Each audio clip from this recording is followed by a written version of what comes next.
When I bring up Adobe Capture on my iPad, it's got a bunch of little tabs across the top that say shapes, patterns, colors is right in the middle, brushes, and looks. Colors is the one I'm going to talk about.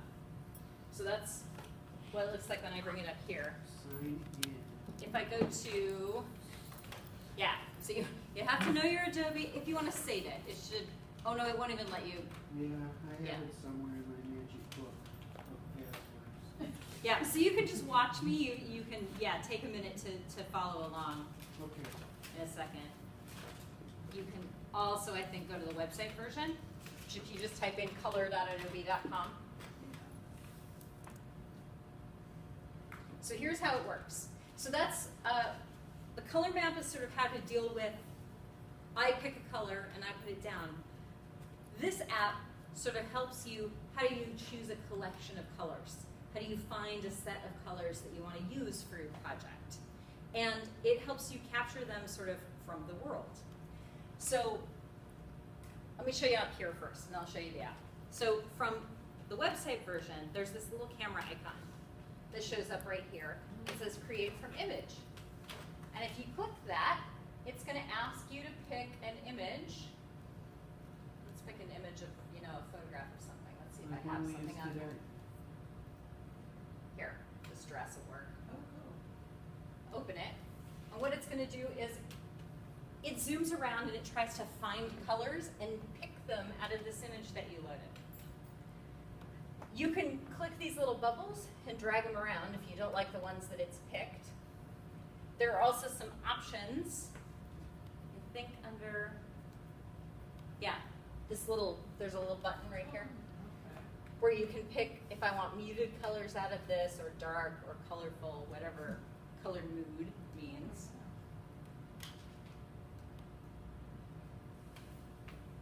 That's kind of a bleh. And it's funny, I consider that dress very turquoise. It didn't pick turquoise as one of its choices. But I could make it, yeah, pick a turquoise. And so now it said, ooh, there's a scene that you like colors in. It could be a picture of your flower garden. It could be a picture of, you know, the koi pond, anything where you love the colors. It's now picked these out. It knows the hex codes for them. So if I click the little color wheel button, it now has the hex codes for each of the colors right here. So I can write those down. Where did you upload your photo? There's a little camera icon. So it says create from image. Oh, this is pretty cool. Now here's the cooler part. Like it even gets better. So we've got this one, we like it. I'm going to save it. Oh, and I'm going to have to remember my ID. Shoot. Well, maybe I do it on my iPad. I think it's logged in. Okay, so the same thing on your iPad. Actually, from the iPad, here's what's really fun. Because I've got a camera.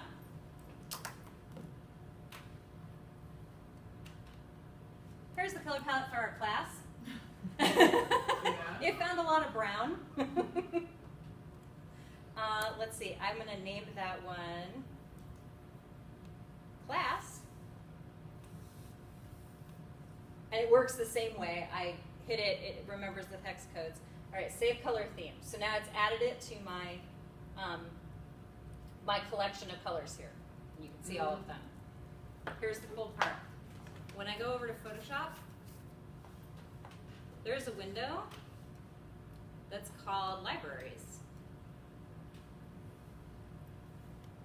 And it's going to think about it a second.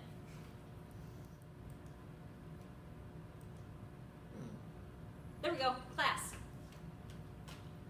Yeah, there you go. So I just pulled it out of my device. How did you put it? It's Wi-Fi? It's because, well, it was taking it a second to load it. It's because I was logged into my account here, and I'm logged into my account here, so it just saves it to my account. I can use it in Photoshop. I can pull it up in Illustrator. I can pull it up in InDesign. I always have it here. So you can be out just in the world looking around, capturing color themes, and they're going to sync right here to your library. So if I got my colors on my phone, Yeah. I save it somewhere? But it popped up here. Yeah. So this is a cool way to, if you just don't have any idea what you want to do with color, you have a horrible time looking at this and saying, what colors do I want to make this fabric? I just don't even know where to start. I don't know what looks good together. Find a scene anywhere, and from the computer, when I loaded it, I just loaded something that I had saved on my computer. So it could be a picture that you took years ago that you love, that's your flower garden or your pond or a scene in France or whatever it is that you've got saved. Or with a gizmo, you can capture it live. Go collect your color theme. Now you have 5, which is a great starting point for a fabric design. And you might need 1 or 2 more to kind of fill it out, but 5 is a great place to get started. So this is another tool kind of that I use with color. And the fact that it syncs with your Adobe account, I don't have to load it, I don't have to do any fiddling around. It's just going to show up in your library. It's pretty cool. In Photoshop or in Illustrator if you have the libraries panel up and so forth. So you can bring it up several places.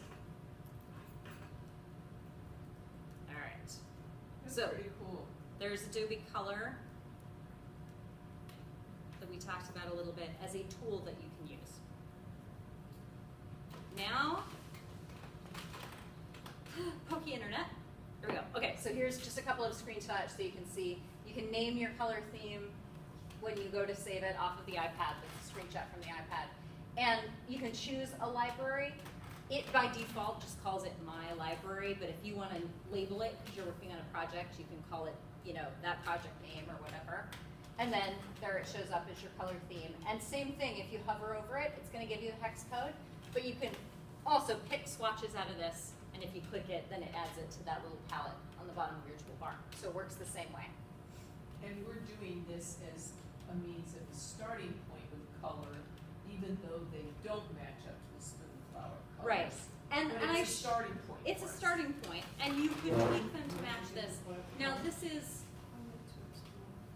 not to say that these are the only colors that Spoonflower can print, because they're digital printers. They can print every color, but some are better than others. And that's where they developed this chart. Like, this is just a little tease. They went through and kind of picked out and said, this big one, these are the ones that really work well. And are gonna be, you know, they're good color, they're distinct colors from one another.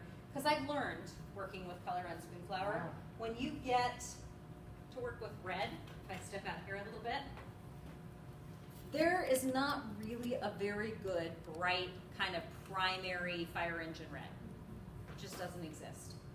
That's a limitation you just have to know about, because it's not really there. But if you look at the blues, oh my gosh, there's a lot of shades of blue.